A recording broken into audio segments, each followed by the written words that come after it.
It's in there.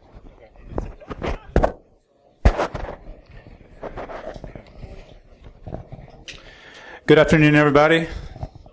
So Daniel Stiegman is a 13-year Army veteran from O'Fallon, Missouri.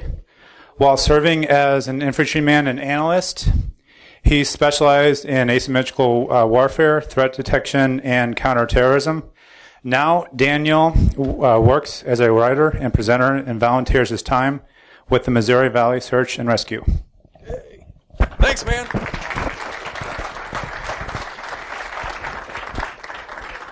All right, so you guys are my testers here. This is my first time speaking at a conference like this.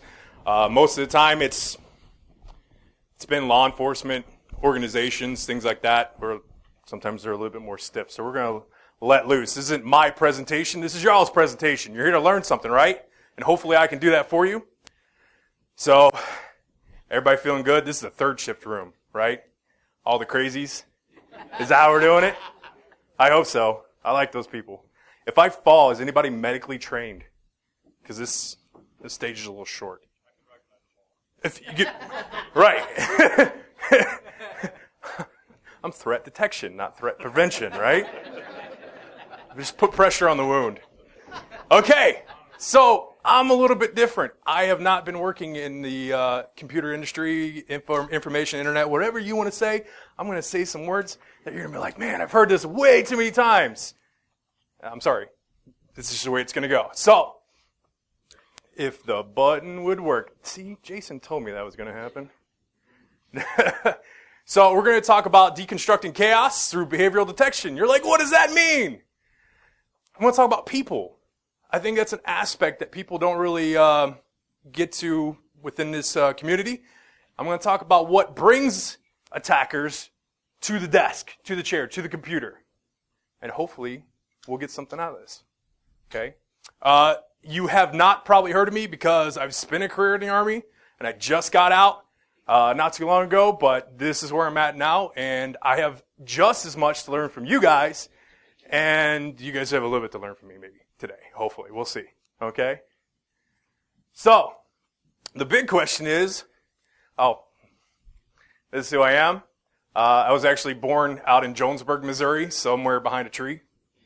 Well, true country boy, because my first job was when I was 12, baling hay.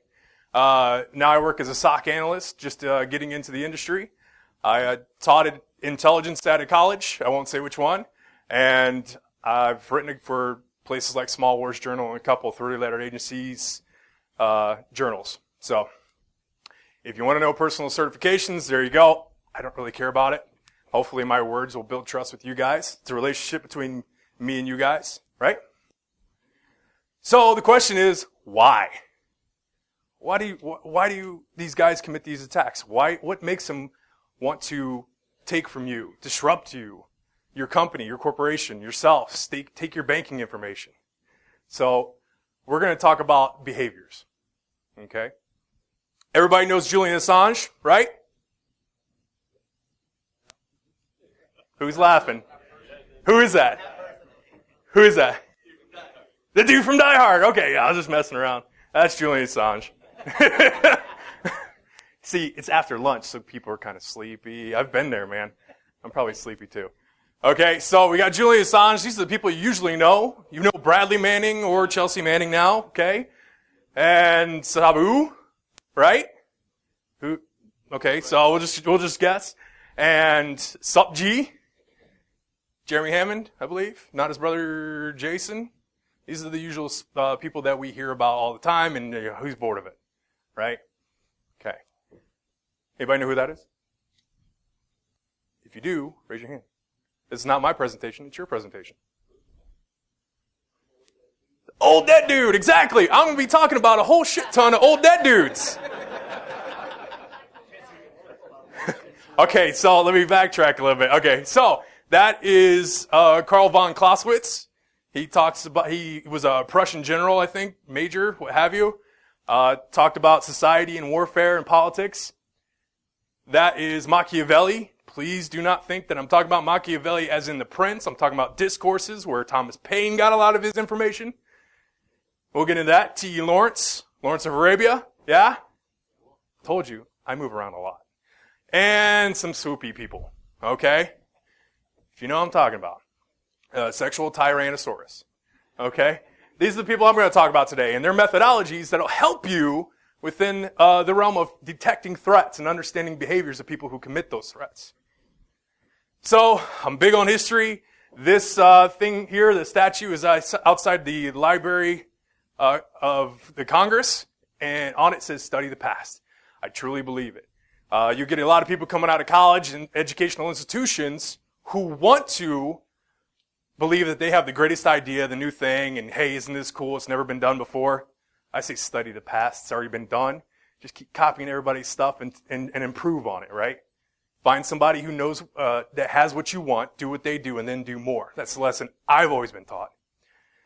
So, Aldous Huxley says that we haven't learned from history, basically. You already see it up there, so I'm not going to try to repeat it. So, we're going to learn from history today. Back. See, Jason told me I was going to mess up. All right, so Julian Assange, we learn from, they give a lot of indicators on why they do things and what kind of MO they have. If you don't know, Julian's mother was kind of that group community kind of situation. They lived in all these very liberal communities and stuff, and she taught him a lot about literature from, I think, Greek and what have you. And one of the stories was about Horace and his 50 daughters. They were supposed to be married off, forcibly married. One of them deceived the father and didn't kill the husbands as they had promised. So she was named Splendidae Mendax, I think is the way it's said. Splendidly false. That kind of gives you an idea of what kind of personality this guy has. With Edward Snowden, he wants to get truth out there, but maybe not in the same way that you might think. Well, truth's a good virtue. Okay. With Edward Snowden, he spoke a lot about open information, open source, open society, giving all the information out, and sometimes it's not a good thing. But he also believed himself a very educated person. And I think one of the indicators that he had, one of the tells that he had, was when he was meeting up with one of the sources from the newspaper, the reporters from the newspaper, he was tossing his Rubik's Cube. Everybody saw that probably in the movie. I haven't seen him, but that was one of the things that he did. Okay, so usually out in the community, some of these people that commit these attacks, they give indicators, and you can kind of start to see where they're going to go with things. Okay? So, everybody knows the guy in the hoodie, correct? Okay, fear my hoodie. We're not going to do that. We're going to give you a choice. Okay?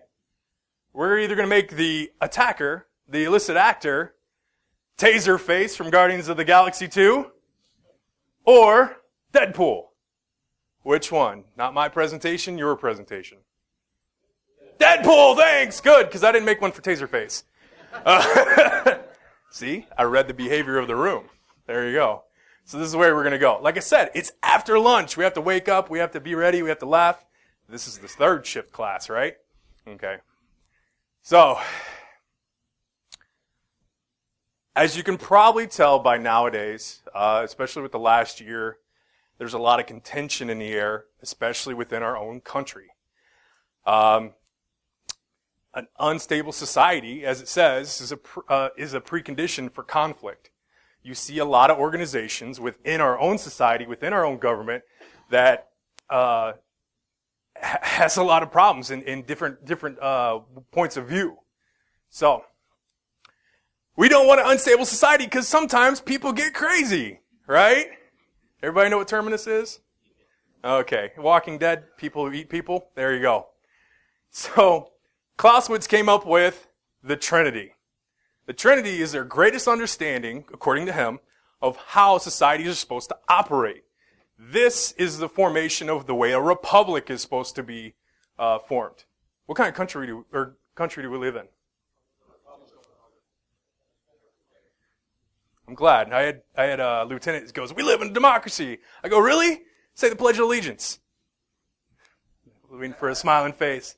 There we go. But yes, it's a mix of the both. So it works out because The people control the government. This is the ideal, not the perfect, the ideal. People control the government control the security forces, and the security forces control the people. And I saw him walk in the room. You told me I was going to mess up. Anyway, when one of those guys get out of line, the other two come together and they try to straighten it out. Okay? Understand, we're going from macro to micro to your industry, okay? So stick with me, it'll get there. So, how does that happen when we have outside influence? Maybe it doesn't have to be a government on the federal level, on the country level, nation state level. Maybe it's down to your city government. Maybe your city, your county, your state, okay? Sometimes there's outside influence, whether it be a criminal organization. Maybe it's a group that got together and doesn't like your private corporation and wants to influence it. And they do it through 4 different things. Creating fear. We're going to be attacked. We're going to have this issue with this group. There's going to create chaos. We saw that with terrorism. Okay? They want to make everybody scared and what have you. Propaganda, we see that from a lot of nation states that don't necessarily want to show that they're doing an attack. And then operational reach, meaning we're actually directly influencing you. So, when we get into Machiavelli, he talks about the evolution of governance. There's a functional state, okay, the point of destabilization, and then the point of transformation.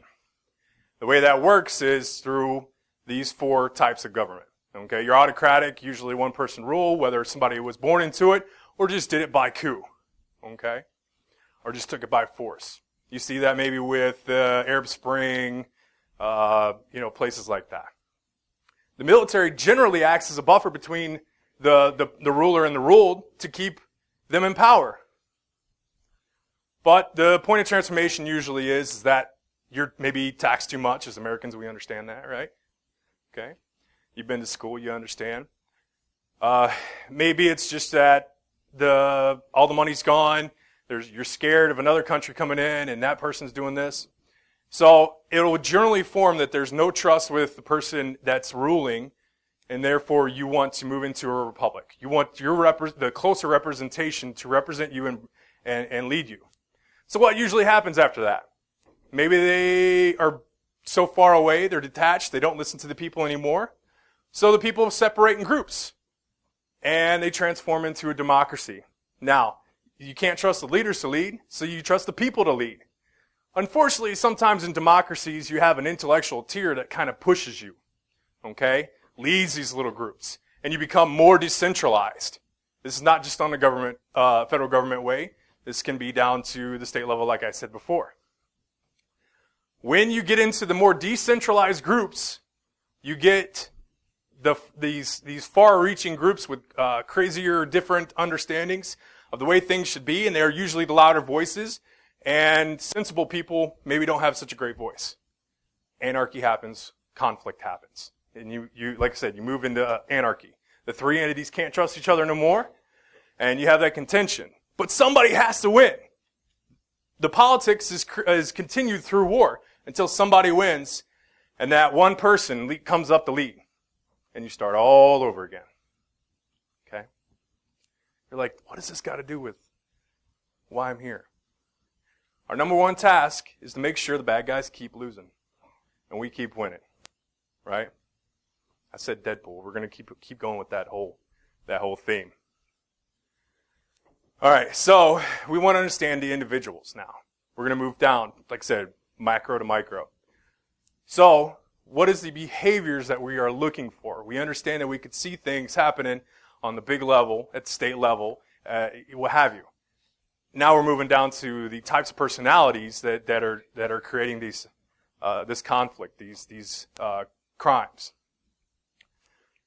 Usually within information security, within the hackers committing attacks, if they are needing shelter, warmth, food, water, the basic needs, they're not really committing a crime. They're just trying to attain those things. Okay? So generally you won't find hackers at this level. Except for maybe this guy. I think that's Commander X, usually formerly of Anonymous. Okay. I don't think he's part of that group anymore. But we move into the second tier, security. Some people don't trust their government. They want money. We're talking about cyber crime now. Okay. They want some sort of stability. They don't want to live check by check. They want to win. Okay. So they try to scam people out of money. I think I got some guy trying to send an attack through my dead grandma's house via landline, telling me to click on the window. Yeah, you have a threat in your computer. Okay. These attacks, like I said, are usually still within needs and generally trying to attain that sense of security, whether it be fear from being arrested or gaining some kind of financial gain. Psychological needs, some sense of belonging. You, from what I learned, understanding a lot of these terrorist groups and other organizations like that, you find that the conscription is usually somebody wanting to be part of a group.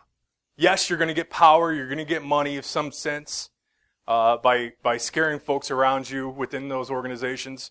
Around here, those most likely to commit cyber crimes, cyber attacks, they're trying to be part of a group, and maybe it's just generally some kind of trolling, cause some kind of havoc, and they feel like they've done something against the system and whatever excuse they have, okay? If you're familiar, Bradley Manning, we talked about him before, and I'm just covering him because it's usually widespread understanding. He said he didn't feel like he was part of the group anymore. I can't say that he was treated well. I don't know. I'd never met him. But I think he was distributing 98,000 classified files, pages. You cannot read that much, okay? I would average reading about 100 pages a day. There's no way that he went through everything and determined what was good, what was bad, what was illegal, what was not illegal. He put a lot of people's lives at risk because of his personal sense of feeling like he didn't belong, okay? And he reached out to Adrian Lamo, I believe, when he was featured in Wired magazine and said, maybe this is this guy that understands me. Now we start getting to psychological needs. This is where you start getting people who want to disrupt. They want to cause havoc. They want to feel like they have achieved something in their life. They've attained security. They've attained some kind of group. Now they just want to do things to be feeling like they can accomplish something. Look what I can do. Okay? I know that some people, this is a larger organization that we talked about before. I just do it because it's widespread and everybody has a general understanding of it. Maybe it's their social needs and understanding that I'm part of this group that's disrupting the system, capitalism, government, whatever you want to call it. Okay? They have a sense of belonging to that group and feeling that they're important now because they're accomplishing this in the name of their right to do whatever they're going to do. This area is for everybody who's accepted everything else, who's gotten everywhere else, generally. And remember, we can't paint every individual with this brush. They want to influence. This is where you start getting to the tier 1 guys like Julian Assange, some of the other leaders within these groups. They want to teach. They want to show I, by myself, can screw up your system, screw up your life, and I do it on ideology, strictly. Okay? Sometimes they're doing it for good, I think this is after the attacks in Florida, if I'm correct. They went into their pages and the jihadi pages and put a bunch of gay porn and rainbows on it. Okay? I could say I looked at it and I laughed. Yeah, good for you. If some of these social media sites ain't doing enough, maybe that is a way to do it. I think Anonymous, when they first started, they were disrupting Scientology for telling people they can't do this and that. That was their personal beliefs. Whether it's right or wrong, that's on your decision. But sometimes you can get what I call the Joker effect. Some people just want to see the world burn. They don't care about who the victim is. They don't care if you're losing all your money. They don't care if they lock up your medical records, your kids' medical records. They don't give a shit. Those are dangerous folks. And they barely pop their heads out. Usually those conscripted people, let me go back. Usually those conscripted down at the security and belonging listen to the guys at top. And they'll do most of the work and they'll get caught. It's the same way that suicide bombers work. You never find the leaders doing that stuff. You always hear the drugged up kids, the ones that maybe they're not part of their ethnicity and what have you. They're the ones doing the work and putting themselves in harm. So, one of the things I want to learn from this guy, I want you to learn from this guy, is how hackers defend themselves. They're not going up to you, shaking your hand and stealing your watch necessarily. There might be some who do that. You know, I've been to Romania. I've seen the gypsy kids. You know, you're trying to learn how does one person make a change to a big organization. With T.E. Lawrence, he was going against the Ottoman Empire. How are you supposed to do that face to face? If you understand conflict, you knew that maybe Revolutionary War, you had one guy on one side, one guy on the other, and you shot each other until everybody died or gave up. That's first generation conflict. Second generation was the introduction of artillery. Third being making your own decisions to get that end state. Fourth generation is financial warfare, social degradation, introducing drugs. One government introducing drugs, one nation state introducing crime and havoc to another. How's that accomplished here? So what T. Lawrence did is he stayed out a great distance with his raiders. He wasn't a military guy. He understood, he was going into these tombs and he was a history buff. Okay? So he understood that if I keep my distance away and I've got all these locations that I could pick from, these are bases, these are logistic, this is a logistic route that I think was like 700, maybe a couple hundred miles that they needed. So what he did was he stayed so far away, it's hard for them to predict which one I'm going to go to. It's like me standing back here and there being 10 doors. If I'm back here and I didn't give any kind of indicator, you don't know what door I'm going to pick until I move closer. So everybody within those bases, within that line, kept a constant state of security. It was a war of attrition. Okay? That's the kind of situation that we'll talk about in a second that a lot of you might be in if you're representing your corporation, your business. You're in a constant state of security because you're dealing with a decentralized threat. They don't follow rules. They make up their own stuff. They're creative. They don't have any kind of retribution from their boss because they did X, Y, or Z. Okay? So, the bigger, larger organization kept using their finances and they kept losing their resources and they spread their people across the board evenly because they didn't know what was going to happen. Does anybody feel like they do that with their security in their companies? Yay, nay? You don't have to. That's fine. So, as they got closer, you're able to determine the target, but it's too late. You're already being attacked. You're doing reactive action. Okay?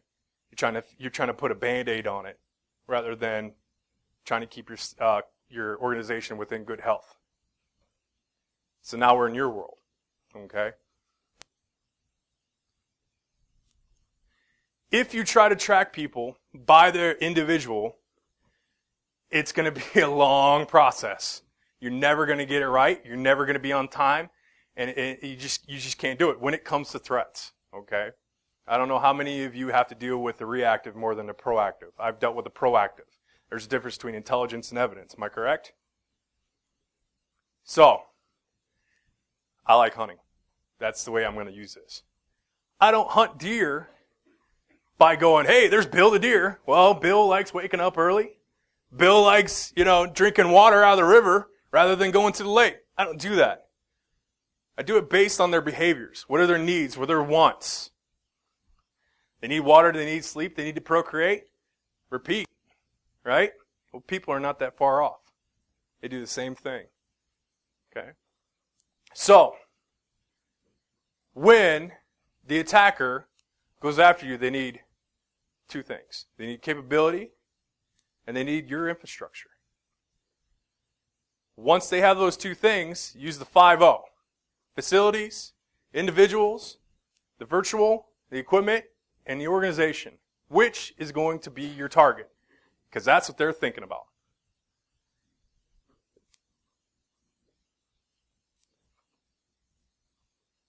Once they've made that determination, how many people have seen the kill chain before? Yeah? There's been different ways you explain it, different ways. I understand that. We're just kind of repeating it. So, you got your targeting. They're going to pick out which one they're going to influence, what capability they have versus the target that they're going to go after. Is the infrastructure going to be conducive to me committing that attack? They're going to check you out. What kind of security situation you got set up? Is it best to do personal in front social engineering kind of situation? Or am I going to have to keep my distance and cover my tracks? I had a buddy, actually he's speaking on one of the other rooms. He went into an organization and he couldn't get in acting like an HVAC person. Somebody was standing over him, watching what he was doing. He's like, shit, now what am I going to do? So he made a flyer for Subway. Free Subway sandwiches, put it in the lunchroom, had a QR code. Got in somebody's crackberry. Right? That was his way in. Did proper recon, right? You need to weaponize it just like he did. Okay? What is going to be your delivery? Which way you're going to get in there? What are you planning to exploit? And I'll move forward into actions on objective. Usually, once they're in, they've got their command and control, they're determining what they're going to do, they're already in there, they're seeing what the environment's like. They do the 5 Ds. Okay? Are we going to destroy it? We're going to deny access? Do a DDoS? Are we going to degrade their availability to their finances? Their services? I know that ransomware has been a big thing lately. It doesn't start with D, but I think we can add it in there for deny, right? So, once they got the actions on objective, we'll talk about what it looks like. So let's say that you have a bookstore, and all your machines are running off of those tablets. You're doing little scans. Okay. Walks into the bookstore. They're just doing cybercrime here. Walk into the bookstore, determine, hey, maybe I'm just going to switch out tablets and put mine in there, and that's the way I'm going to deliver it. So, gets to the store and says, hey, can you show me can you get this one book for me? Switches it out, switches the tablet, however you're going to do it. And then moves through the whole kill chain right there. Okay? Now he's got a footprint in there, and he's going to do the 5 Ds. All right? Everybody doing okay? Like I said, lunch. I'm trying to be funny sometimes. So, now we're in the reactive. The guys who were in the current conflict, Afghanistan, Iraq, what have you, they were trying to determine how is it best to combine intelligence and operations. What we learned from what happened and how we're going to use it to get to the next target. And we'll keep that process going and circling. We're going to integrate our teams instead of saying, hey, just, I think it was Kevin Johnson was talking about purple, blue and red. We're going to integrate our guys together. Okay? So, operations and intelligence work together, and hopefully that'll work within your a lot of these InfoSec teams later on when we talk about intelligence and everything. So, first, we're going to find out, identify the attack that happened, who did it. We're going to collect all of our information together. We're going to exploit that information, separate the puzzle pieces, make sense of it to some degree, put it together, analyze it, and disseminate that information. And this is how it works. Okay? So, from the things that we talked about before, how are we looking? We're at 30 minutes. He's not listening. Are you listening? Okay. All right. So, we talked about the capability. They're going to need the capability. We identify what the capability he had, how he weaponized it. He or she, sorry. Okay. What kind of reconnaissance did they do on us? What is our vulnerability? How did they gain access? Okay. What was the delivery system that they used? As in fix, we're going to identify who the target was, who was the actor who did it, and what was their target using the 5.0. For finish, we're going to exploit the threat. We're going to exploit what the threat did, the things that we find out. What was his command and control that he had? How did they install it? And use the 5Ds. What did they do once they got in? Now it's for exploitation on your part. You take all that information together. You put it together. You determine how you're going to fit it, how you're going to distribute it, section it off. You're going to figure out what TTPs they used.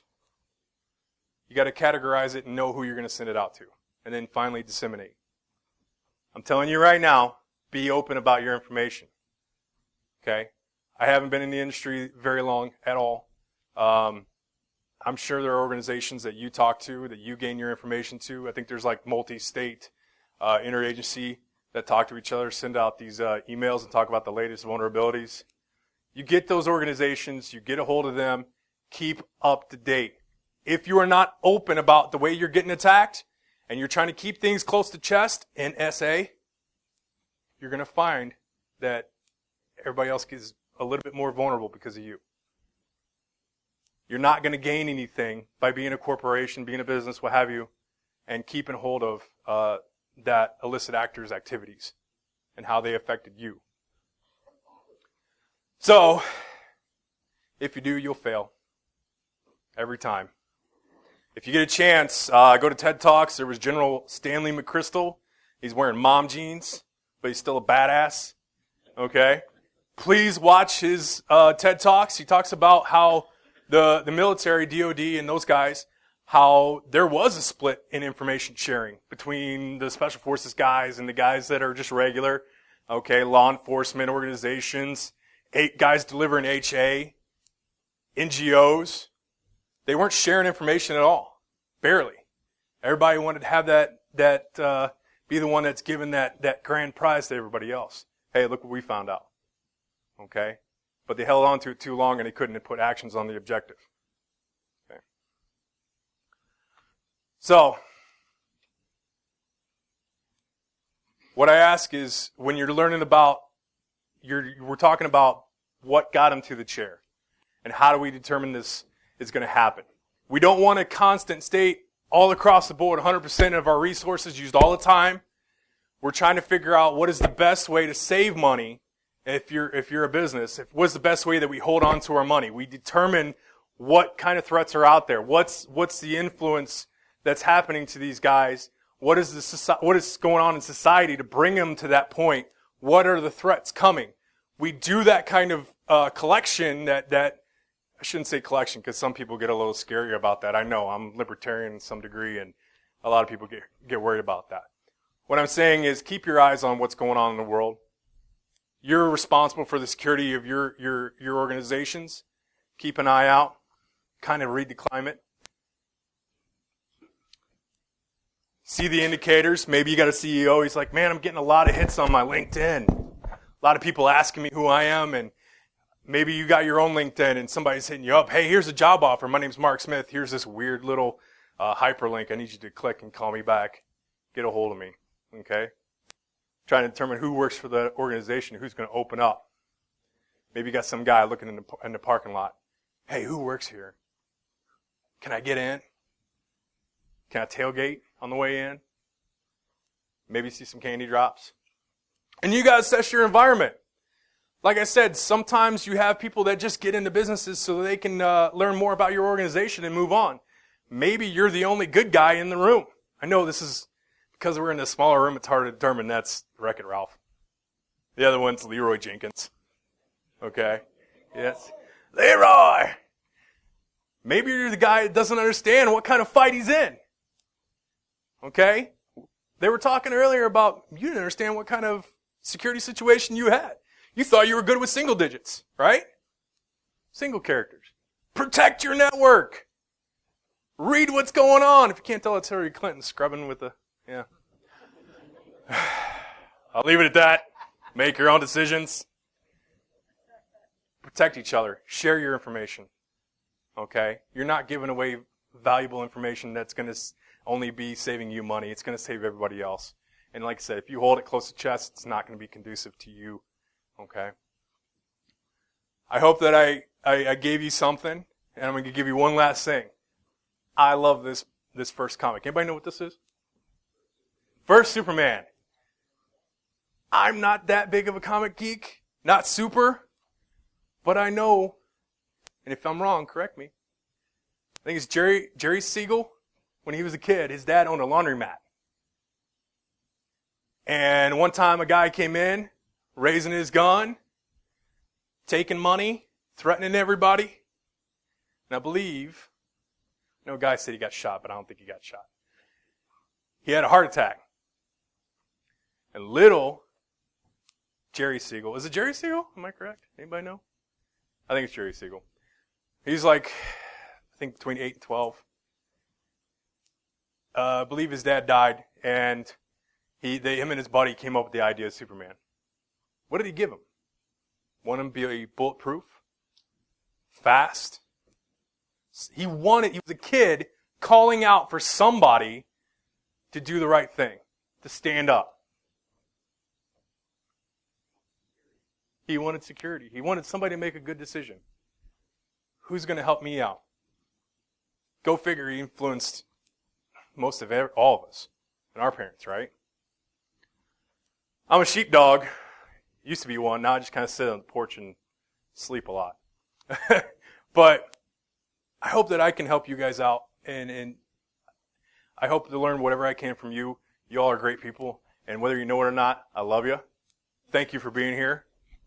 Okay? Thank you for putting up with me. I know it got a little bit sleepy after lunch, but thank you for coming and spending your time in here. You can get a hold of me via email. I just started Twitter. I heard that's a thing. I usually don't put you gotta understand where I came from. I don't usually put my stuff up, but I'd appreciate more if you came up, talk to me, shake my hand, and ask questions, and then we'll work something out. Okay? Thank you for coming, and enjoy the rest of the conference. Yeah! Confetti! No, I was kidding. I didn't have any. Thanks, guys. And ladies.